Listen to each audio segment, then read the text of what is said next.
Reconsider Christ podcast provides real-life examples on how Christ works to interact with our lives. Our guests paint on the canvas of life their stories of joy, heartache, struggle, and victory. You will learn more about the true nature of Christ, for it is time to reconsider Christ.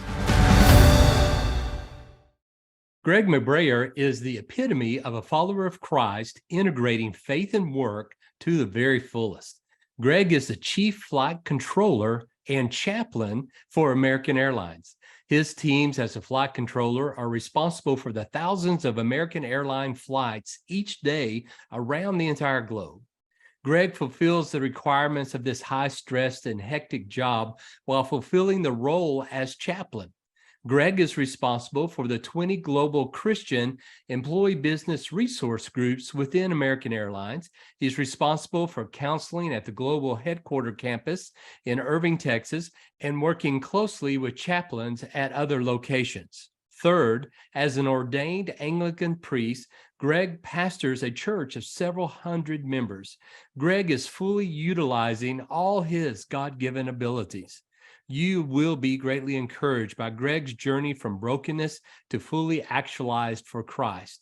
You will grow more bold in living your faith at work. Enjoy.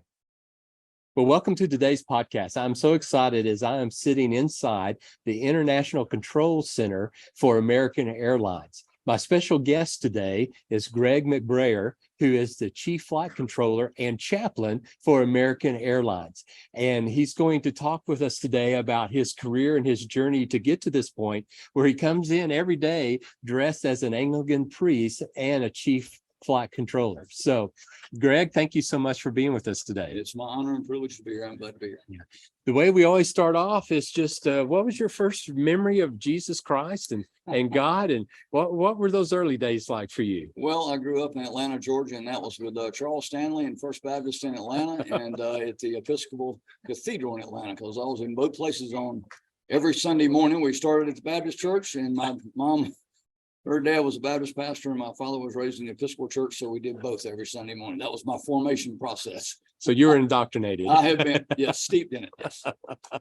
That's great. And so obviously that was your childhood. You were reared in the faith, high school, college. And as we had talked about earlier, and we're kind of skipping through this part because there's a lot of meat to get through here in a moment. As we talked about earlier in our conversations, after college, you went immediately into flight control, I believe with U.S. Airways. Correct. And It was a Piedmont Airlines. Okay, yeah, US Piedmont, Airways, U.S. Airways. multiple mergers. So you've been doing this for over 10 years then.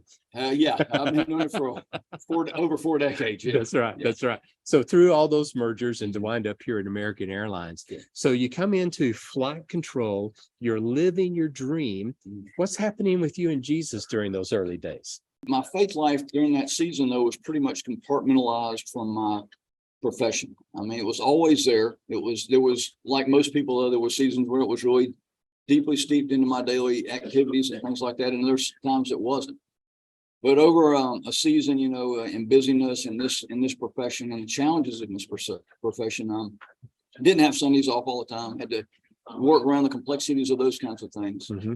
But I heard my calling from the Lord in the mid-90s and pursued education, seminary education, and began serving the church, and had been in that world and pretty much compartmentalized the two places for the most part. But it was a different season and a different place.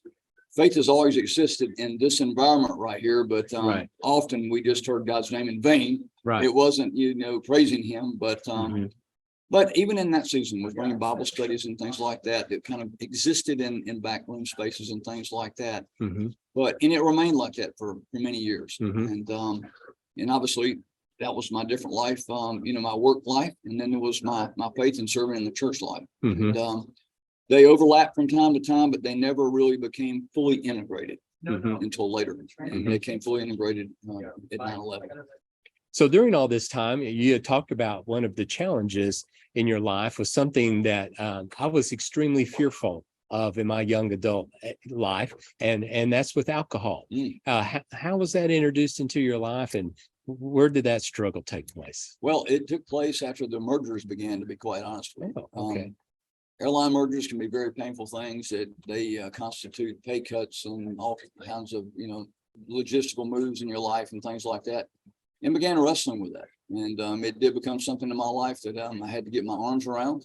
I found the rooms of recovery that I had been obviously introduced to me in the church world at the time, and basements of our churches that I served, and fully embraced the program, and have been an advocate for that for many years in my journey. And I'm proud to say that I've planted meetings at every church I've ever served. And we have a group here and at the other places that other airlines that I've served with. So, I mean, that was certainly part of my journey that that I think helped my formation, to be quite honest with you.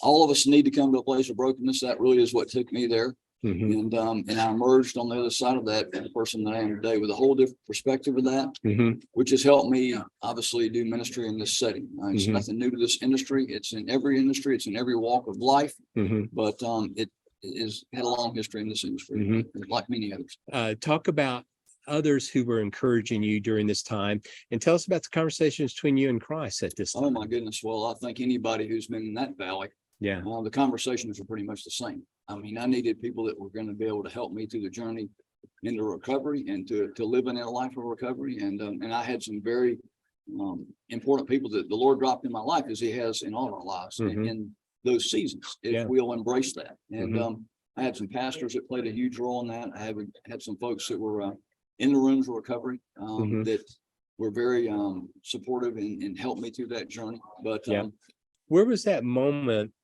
when you just turned and said, okay, Jesus, I'm done, I'm coming back? Exactly right. And I had that moment, which all of us, I think, do.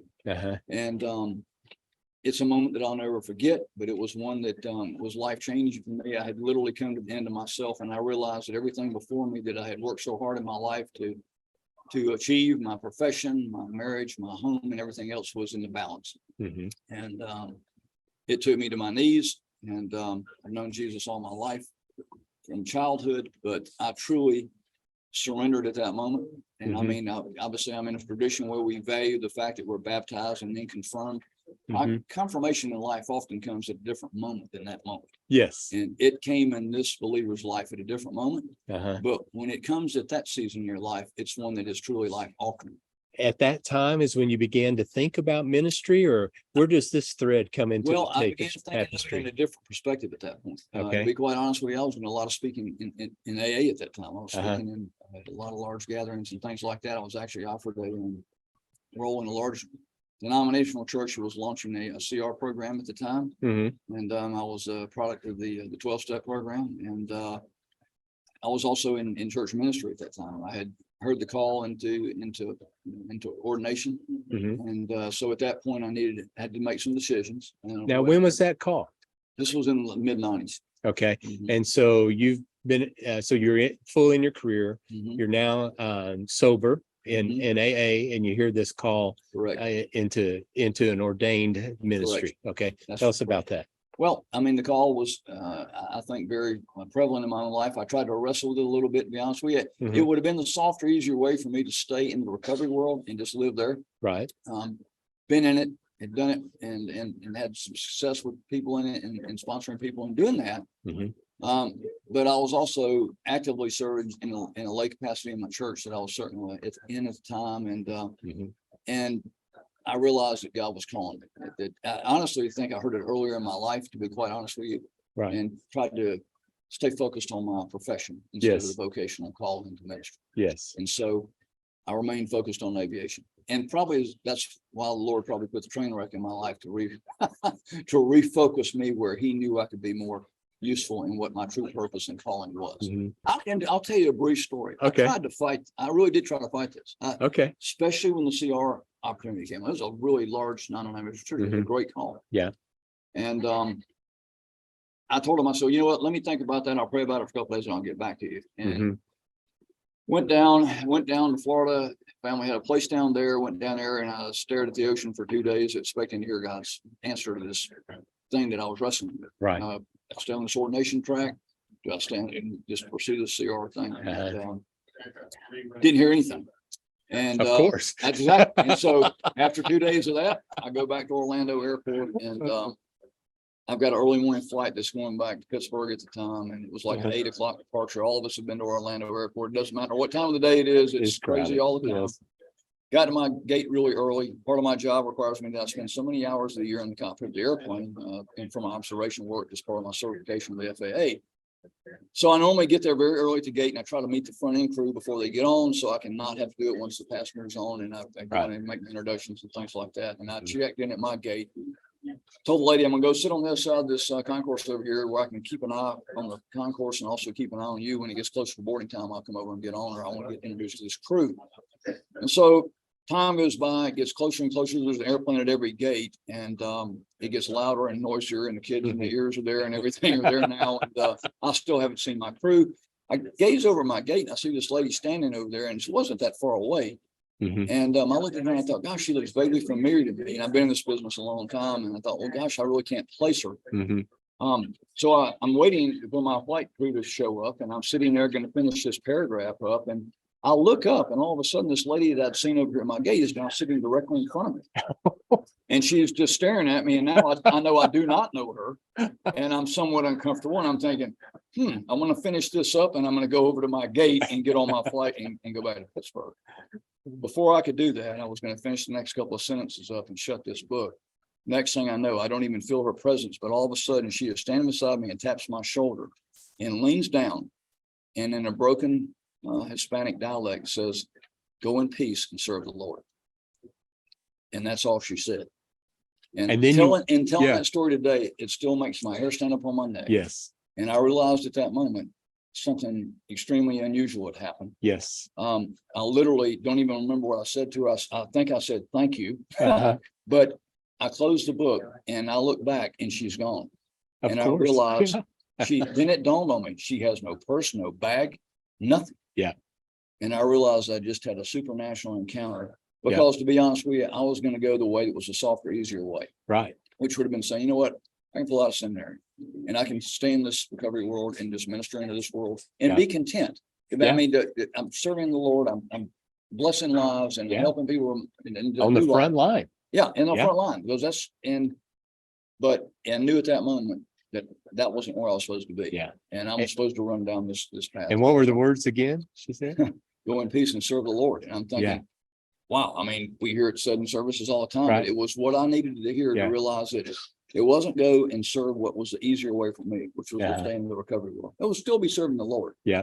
But I was there to discern whether I was supposed to stay on this ordination track on this path or stay in the recovery world at the time. And so that's a long story, but it's a critical moment in my life when I was getting ready to go the other way. Yes. People with spiritual perception, it's amazing. It's just hilarious. I mean, God has such a sense of humor.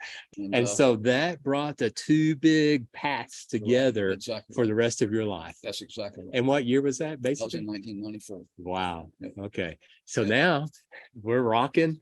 Life is good. There's some mergers taking place. Kind of walk us through the mergers. Yes, the mergers were they're real ugly in the airline, and they're difficult in any industry, but in the airline industry, you've got oftentimes different philosophies and the ways that you network airlines and things like that. And they're very difficult. They brought pay cuts, they brought furloughs, they brought all kinds of discord into the lives of many employees. I mean, it's just hard to integrate two large corporations, even in the same business. I mean, there's always differences of the way you do things. And so mergers were very painful. They constitute moves in my world, because I've got to be where the flight control center might be, which is usually in the largest city for that particular airline. But just the way you do business and everything that's integrated in it is difficult. And it brought pay cuts, it brought furloughs, it brought relocations and all those kinds of things, which can be very difficult. In fact, they are very difficult. And so, yes, they come with a lot of challenge. And thankfully, your wife, being a part of the industry, could understand those challenges, because were you with the same airline and experiencing the mergers together? Always. And so, it would constitute her going to another flight crew base, which she's got to meet all new people. And so they're very complex and they're challenging, I'll say. it's created the world's largest airline, though. All that, all those airlines, and there's many, that are part of this new American Airlines that is the world's largest airline, but it's made up of a lot of folks from a lot of different airlines that are still working here together today.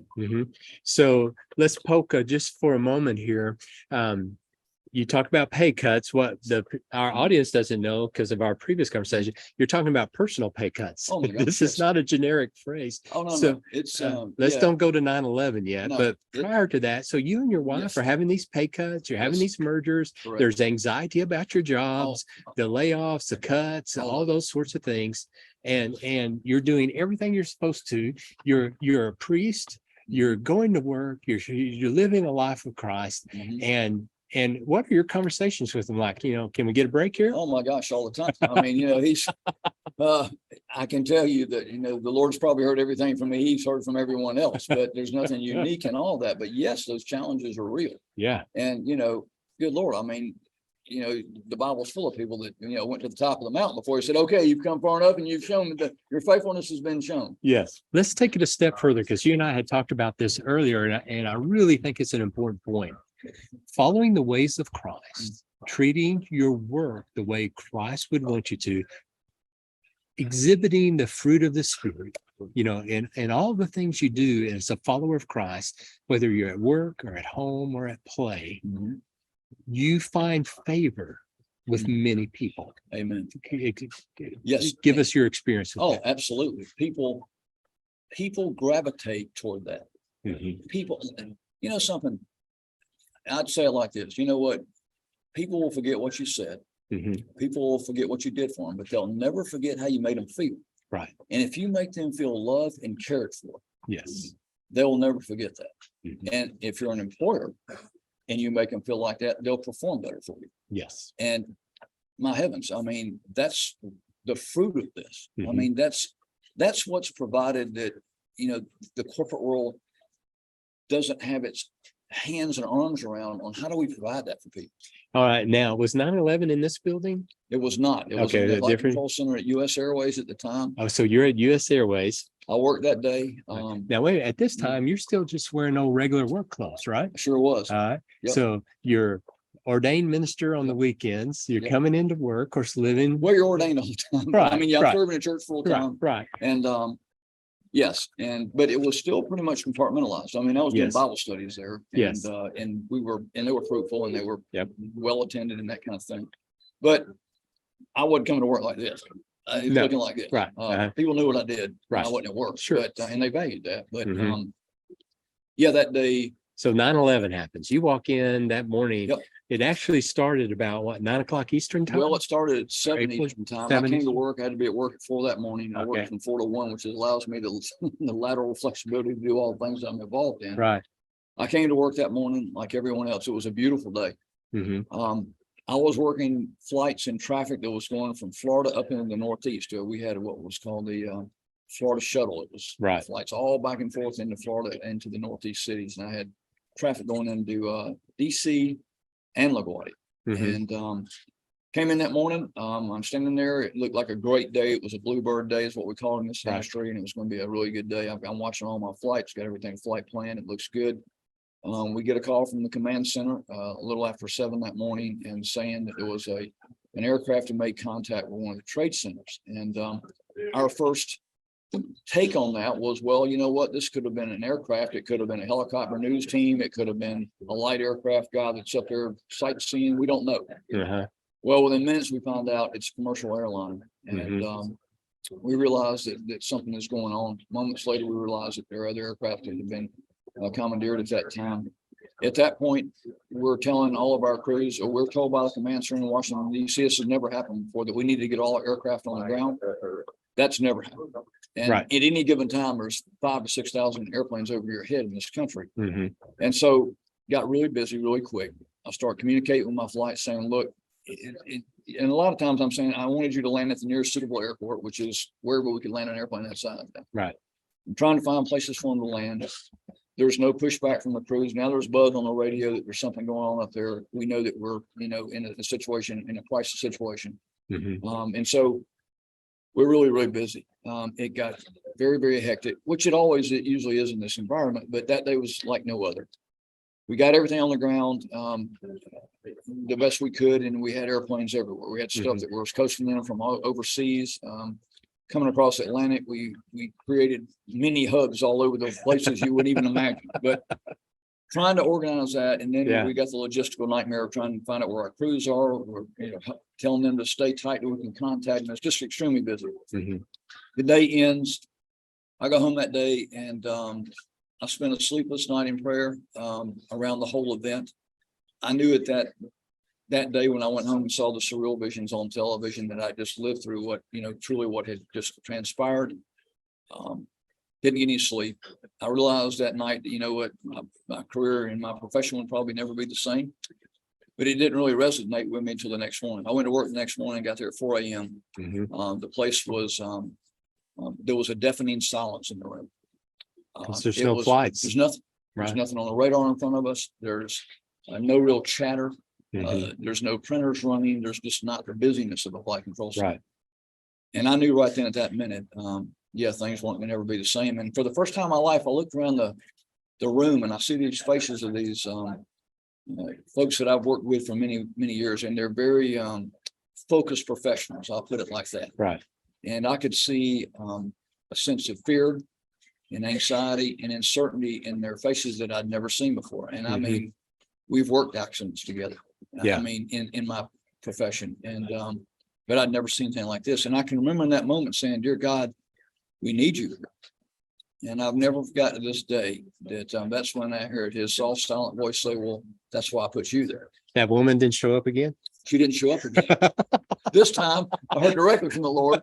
He stopped the hurricane. It didn't show up in the hurricane or in the high wind. That's right. That's right. In that still, silent moment that God said, and from that day forward. And say again what God said, what you heard. Well, I said, "Dear God, we need, and Lord, we need you here." And he goes, "Well, that's why I placed you there." Wow.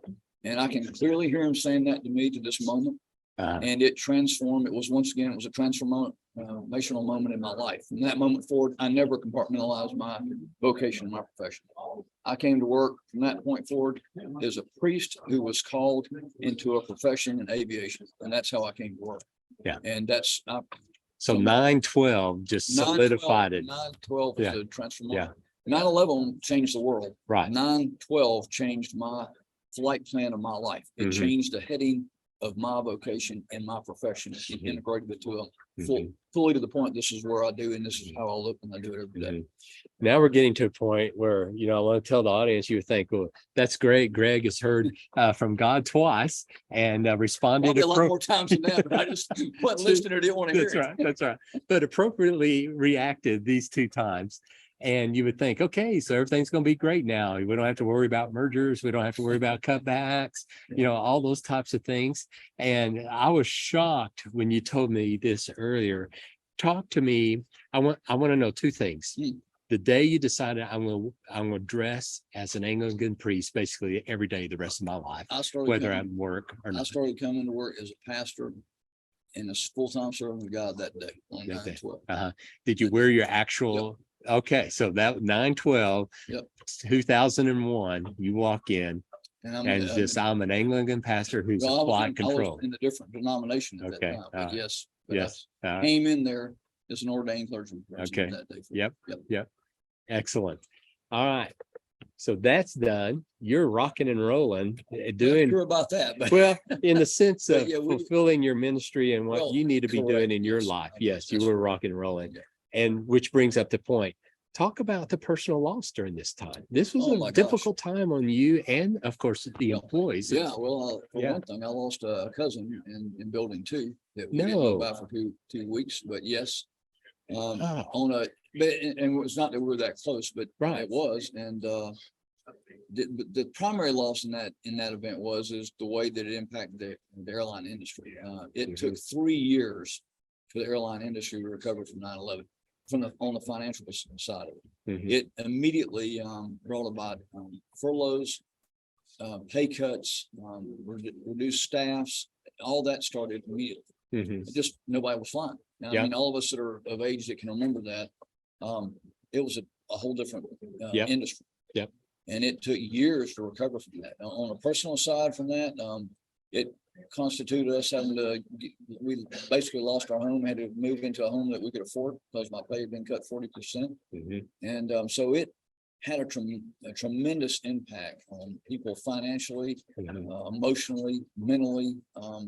We had employees that didn't want to go back to work. You know, we had a lot of flight crews that didn't want to fly anymore. I mean, it was very, very difficult. And you even lost your home during that time. Yes.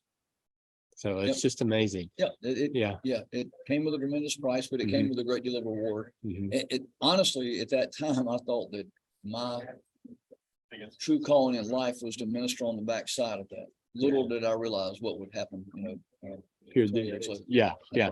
So if I'm a shallow surface level follower of Christ, I'm sitting there going, okay, God, I've just done everything you wanted me to do. And I stayed in the airline industry. In fact, if I wasn't in the airline industry now, not all of this would be happening to me. And I'd have that great job over there as a, crisis recovery and Christian resources. And so, what are y'all talking about? Well, we're wrestling with the Lord like everybody else does in the pages of scripture or ever has done in any kind of form of ministry. Right. I mean, he didn't have to take my hip out of socket, but he had to realign my thinking from time to time. Yes. But it did. It came with a great deal of challenge and difficulty. But like I said, it's not that it's like any other life changing event. I wouldn't want to relive it, but I wouldn't take anything for what I learned through living. Yeah. So it was, it was really like everything I think in life. It's for something a greater good that's before us. It can shape us and mold us. What scripture comforted you and guided you during that time? Gosh, I think that just trusting the Lord.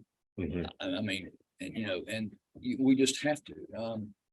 That He'll make this path straight. It was crooked at the time, and it seemed like it had dead ends in it and everything else, but we just have to continue to trust in the Lord. I know that I trusted in the calling that He called me into to ministry, and that and ministry was rich at that time. I mean, my heavens! I mean, I'm dealing with a lot of personal fallout in people's lives and things like that. So I mean, it was busy, but it was also painful. I had a lot of employees that didn't manage it well. Had a lot of them that walked away from the industry. Had a lot of them that it brought a bunch of difficulty and hardship into their lives. And I'm not saying that we, weren't the same way. We had difficulties in our lives as well as a result of it. But that's, it's still part of the shaping, molding process. That's what strengthens the steel. I mean, you have to put it in fire and that. And so looking back on it, I wouldn't want to live it again like most people wouldn't have. But, something I realized, when this 2020 came, what it's all about, what it's for. You've learned everything there is to learn. You're in the final merger. Life is Sure. Surely it's the final merger. I don't see American and Delta merging. No, that's not gonna happen. So hopefully the final merger of your career, you're rolling along, you got it going, you got all this great team working for you, you're living the dream. What could go wrong? Well, you could have a virus that could come up. And so here we go again. And that is what happened. And once again, this industry was at the forefront of that because we're a frontline industry. I mean, and I don't want to get into the weeds of the exact impact of American Airlines, but I mean, we're running over 3,000 flights a day, and and this pandemic takes full hold of the world, and we're down to flying less than 300 a day. Yeah. And so it changed the landscape of this industry like nothing else did. It as impactful as 9/11 was in this industry, and it was, and certainly there was a lot of pain and loss and grief through that. But it held in comparison to what happened through the pandemic. 2 years of the pandemic was like 9/11 on steroids. It was a long, drawn out grief, loss, reset season that was really, really difficult. And I've always kind of equated it to the fact that, because I've been asked about the difference between the two. Right. And I look at it like this. What happened on 9/11 was like you're at home one night and all of a sudden you get a call late at night and someone you love has been in an accident and they've died. Mhm. And it's quick, it's catastrophic, it's paralyzing. You go in a 3-day void, you just can't even think. And that's what really 9/11 was like in our industry. Pandemic was not like that. It was a long, slow, drawn out thing. And I've always equated it to when you have a loved one that is battling, let's say, cancer. And it's a long, drawn out season that they go through, and their demise for their finality, Mhm. through that journey. And that's very painful too. It's stretched out. Yeah. And that's really what the pandemic did in this industry. Mhm. And we're still in the recovery mode of it. I mean, what most people don't realize in this industry is, we have mandatory retirement dates in a lot of our roles in here and in aviation and stuff like that. So for 2 years, training had to stop. I mean, a lot of things were changed. You couldn't be in proximity of people. This is a large flight control floor here. Mhm. Well, we couldn't be in this kind of proximity with one another because of all that was involved in it. So there was a great deal of complexity. We had a lot of people that left the industry, or left, work. And we lost people. Yeah. Dealt with a lot of loss. We dealt with a lot of grief, a lot of pain. Just mental well-being was so challenged that I've never worked harder in my life than I have during 2 years of the pandemic. I did almost 500 Zoom pastoral calls. Wow. 500 in 2 years. That's a lot of Yeah. pastoral ministry because you weren't meeting new people in person. And you happen to be working at the same time. Yes, most of the time. Yeah. And still getting up at 2:30 in the morning to go to work. So yeah, it's taking its toll. Yes, I'm sure it has. It's been a great joy to be a part of it. Yeah. And it was Yeah. everything we've talked about to this moment led to what happened in that season. So that's a great place now to kind of go back and have you describe what we've talked with our audience before about employee resource groups. Yes. So in, Fortune 1000 companies and perhaps even smaller, there's this great concept. It's a legal concept that says employees can form resource groups literally about anything, Yeah. basically. Well, in a sense, yes, you can. Yeah, I mean, yeah. we've got, they're often called affinity groups. They're Right. interest groups. And I Mhm. think that that has been a game changer, I think, in the corporate world because So tell us Yeah. how you interact with that in your career and your journey and how that's manifested itself at American Airlines. And in a moment, we'll talk about the great award that American Airlines recently received. yes, I saw the formation of our employee, they're called ERGs in most companies we call them ERGs or employee resource groups. Mhm. And they're affinity groups. And we've got 20 at American Airlines, 20 different interest groups are really what they are. Mhm. And whether they're race or gender or any other, the affinity groups we have faith groups, we have all 5 of the faith groups represented here. Our Mhm. Christian is the largest one here. My role at American is I oversee the Christian, we call them EBRGs here. We call it employee business resource groups because we see a bottom line business value and be able to bring your full self to work. So our ERGs put a B in there because we see a bottom line business value in that. And what does American Airlines, I think that's a key point because this is not soft. This is about business and it's about absolutely. the employee and It in is. business. So what does American Airlines recognize as those financial results? Absolutely. Because when someone can be their authentic self at work. Yeah. And a company values what your interest in your life is. And as people of faith, obviously at the core of who we are, at the Yeah. foundation of who we are is our faith. Mhm. And so for me to be able to bring my faith to work and to be able to be part of the design of this campus at American Airlines in Dallas Fort Worth, to be able to bring prayer rooms into all our buildings, which include a Lutheran station for people of the Muslim faith.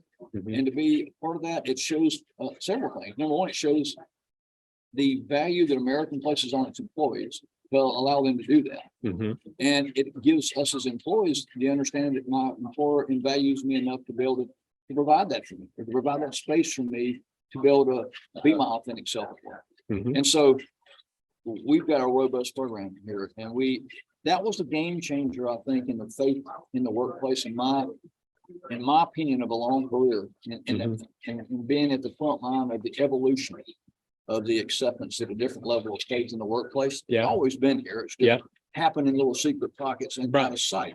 Right. When corporations began embracing the employee resource group a place where employees of like-minded interests could gather and be supported and have support from their company. That created an opportunity for us as Christians or people of faith to be more bold in what we believe. And the company is going to embrace that and support that. And so it really, in my opinion, just telling the story, I think from what I saw, the evolution take place. When I came into aviation as a young man, all I wanted to do was fly. I had jet fuel in my veins, and I just wanted to be in this industry. And I came to the door with my hat in my hand and said, you know what? I just want to work here. I love this. This is what I want to do. And it was a little bit different, I would say, probably when a millennial generation came into the corporate setting 15 years or so ago, and they came in, you know what? And they came in with good pedigrees. They had good degrees, and they were very desirable employees. And when they came to the door, though, instead of coming in with their hat in their head, they came in with an expectation level. Hey, you know what? I'm the best at this. These degrees show that. And you're going to want me here. And probably more importantly, you want me over there at your competitor. So here's what I like from you. I want a good pay package. I want a good employee benefits package. And I want to be able to bring my whole self to work. And these are the things I value. And so the corporate world recognized that and began embracing that. Because you know what, if this movement that's happened in this faith in the workplace, the conduit, which has really given us the legs and the strength to move this to the next level, has been those employee resource groups. And in American, we do see a bottom line business value. We're a world global company. And if I have an understanding of people of different faith and what's important to them, it makes us and helps us work better together. We don't silo ourselves from one another. We know more about one another. I know what's important to them. I know about their dietary needs. I know about their holidays, and the things that are of value to them helps us work better together, which creates a better product. It creates a better work environment, and it creates a better bottom line. And the corporate world has seen that. And so that's been an evolution that's happened, but it really gave us a different place on the playing field. What are some examples from the corporate? So I'm the CFO of American Airlines, and I say, here are the dollars. Here's the result that comes from this whole idea of the employee business resource groups. Absolutely. What it does is it helps with recruiting, and more importantly, in this environment today, it helps with retention. It takes us a lot to get somebody trained out there on that floor to do what they do in their profession. It takes a lot to learn into the corporate side of this industry as well. And if you can provide something that helps with your retention today, in a world that people are more apt to job jump than they've ever been before. It wasn't like me. I came in here and been here for almost 45 years doing this. We're in a generation now that will job jump. They'll come and they'll get a whole litany of places where they've served. Well, how do you retain them? Well, you have to figure out what's important to them. And once you figured out what's important to them, and you can provide that, and it helps retain them, then it helps to also with your recruiting. We value what you believe here. You can express what you love and what you believe here, and we're going to support that. And we're not going to. I mean, obviously, I'm a Christian. I have a belief in a God that's different than my other faith group friends around, but we still work in the same roof. So it's got to be looked at on an even playing field. It really changed, I think, in this world when, obviously the buzzwords today are DEI, diversity, equity, and inclusion. Well, diversity and inclusion has been in the corporate setting for a long time. And the fact of the matter is, though, when you put an E between the D and the I, and then you're saying we're going to advertise equity, that means you have to have equity.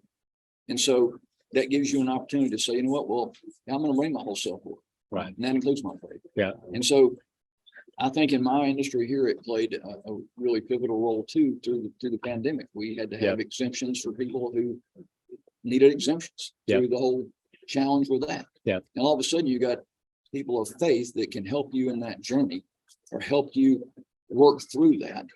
And I think that the landscape change too, I think was also constituted a lot, and from what I've seen in my profession, was kind of a change in the HR world as well. I mean, it was a little bit different role than it is today. When I first came into it, it was a smaller company, of course, and they had better understanding, knew people better. There was an engagement level that was different. It was not as much corporate as it is today. So it kind of created an opportunity where these faith ERG groups or other groups could become a source of community and Mhm. caregiving for the internal people of a corporation or Mhm. business Mhm. that's providing something that Mhm. maybe HR at one time could or did. Mhm. It's also created a right role for chaplaincy ministry in the corporate Mhm. or in the workplace. Yep. And so, yes, it was an evolution, and that's a long answer, but that's what I saw take place over Yeah. one career and one industry. Yeah, well said. So you talked all around it. Let's talk specifically about workplace culture for a moment. Mm. So the culture of aviation is Maverick, a Top Gun, flyboys and astronauts, That's- you know, well, and a lot of macho. Yep, it was. And like I said, and then in that generation, the only time you heard God's name was in vain because something wasn't going the way you wanted it to go. And I was obviously I was a product of that. I was raised in that generation in Yes. this industry. But Mhm. yes, the So- cultural landscape is What, how has more and more people living their faith out in the workplace at American Airlines in this control center? Mhm. How has that influenced the culture? I think one thing it's done is when we come at times of hurting. Let's say there's a mosque shooting in New Zealand, or there's a synagogue with great loss of life at the Tree of Life in Pittsburgh, and we've got people in this company that are in pain, they're Yeah. grieving, or there's church shootings, and people of faith in that faith group are hurting. Well, when you can come together and you can meet at the atrium of this building like we did and pray together Mhm. for one another in seasons of hurt, to seek healing and hope through those kinds of seasons like COVID Uh-huh. or like the pandemic or like those events like that, those bond people together. And companies say, you know something, we can't provide that, but they can through these fake ERGs. Mhm. It provides something that they have never been able to provide before.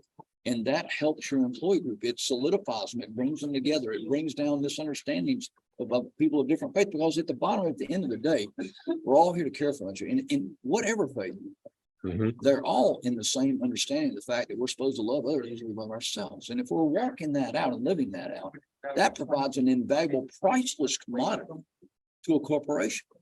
How are you going to provide that? Yeah. I mean, it allows that to organically take shape and exist. Yeah. And they support it. Mhm. And they put financial support behind these EBRGs of American Airlines or ERGs in these other corporations. And I'm involved with a lot of corporations outside the walls of America to help them bolster and improve the programs that they've got a part of right now, Uh-huh. or to introduce these ideas to them. Yep. That there's fruit in this, Mhm. and there's a way that this can be done. And we've got a really good, well put together structured system in American Airlines. We've been recognized as the number one in the world with this. And I think that Yeah, tell me about that. What's Well, this READY index? What's that acronym? Ready, and it's the Religious Equity, Diversity, and Inclusion Index. And it's an Okay. index that's been put together by the Religious Freedom and Business Foundation out of Washington, D.C. Yeah. It's got members from numerous Fortune 100, 500, and companies all around the world. And I'm talking about large corporations, American Airlines, Google, Microsoft, Dell. I mean, Texas all- Instruments. Texas You Instruments. can just I go mean, on and on. on and on. Yeah. Ford. I mean, I could go on and on. Equinix. Microsoft. I mean, just on and on. I mean, and we're part of we got involved in this, or actually I was at the forefront of getting us involved in this at Mhm. American Airlines. And we have been very strong in these EBRGs for many years at American. Yeah. And so we've known what's existed here and what we've been able to do here, but all of a sudden there's an interest for this on the whole corporate landscape. Right. And so the Ready Index was put together as a way to measure how well your company is stacking up in the offer of these ERGs or EBRGs in your corporation to allow Yeah. someone to bring their whole self to work. Uh-huh. And so we got involved in this. We started climbing the ladder on this thing. The first year we were involved in it, we finished number 5. And then competition's intense, it's right? extremely intense. Trust me on that. It's extremely intense. And but we went from number 5 to number 2, and last year we were awarded the number 1. Who'd you knock out?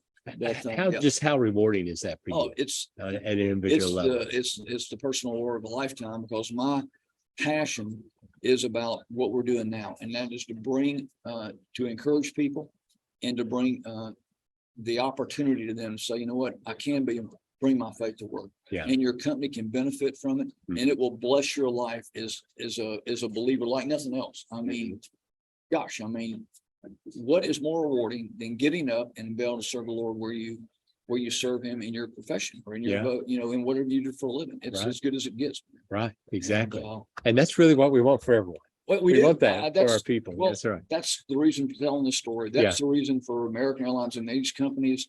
Two stories to wrap it up here, Mm. to just blow people's minds even more about what American Airlines has done in these areas. You get a call one day from CEO. Walk us through that phone call and what took place. Well, I can remember one time that, I'm serving as, obviously as ordained clergy in the setting, and I get a call from a guy who's had a terrible thing that happened. We had an employee lost at an airport in an accident, and called me up and said, "Hey, look, we've lost an employee." I said, "Well, I can be right up there." He goes, "I'd like for you to go up there." And he goes, "I'd like to go with you." And he goes, "I have to say that, I'm very comfortable standing in front of countless people in a conference or at an event, or doing what I do as a leader of a large airline. But I feel somewhat uncomfortable in that setting." And he goes, "I'd like for you to come with me." And I think Not as the chief flight controller. no, I'm going there as someone who's going to be there to minister into a moment. Yeah. With someone who felt so compelled and so much love for his employees that he wanted to be there for. Yeah. And so, that's priceless. And Yes. It says a lot about that individual, and it also says a lot about the company. But it says a lot about, I think, your company as well. If you're not probably living in this landscape, or at least looking into this is something I think that every corporation and company at some point will. But you know what? You're either, if you've got an option, so you can either get on board with it or get out of the way, because it's going to go around. Right. And so, looking at it from a corporate perspective, that's the way we really kind of need to look at it. Yeah. Yeah. So, and then the last story is there's a chairman's award that's given each year. And you won this award in 2018, I believe. That's you told me. correct. And Now, and I assumed before you gave me the punchline, I assumed it's because you're such an astounding leader of people that you just know flight control in and out, and you have saved so many flights over your career for American Airlines that they just felt compelled to give you this award. well, I'd be remiss to think that at least I do some good in that arena for 40 years.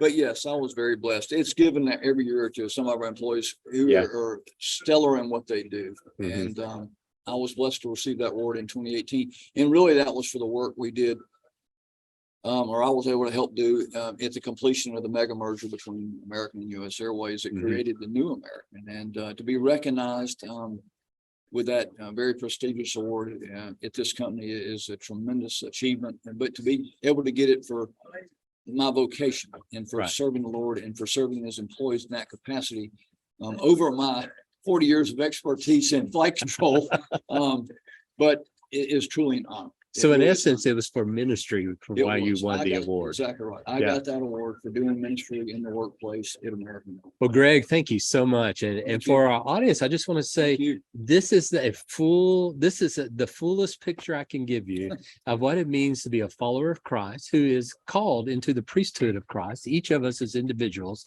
and what it looks like when we take seriously that calling and take that calling into the workplace with us. That's what we've been talking about. And Greg, thank you so much for sharing your story with us today. Yeah.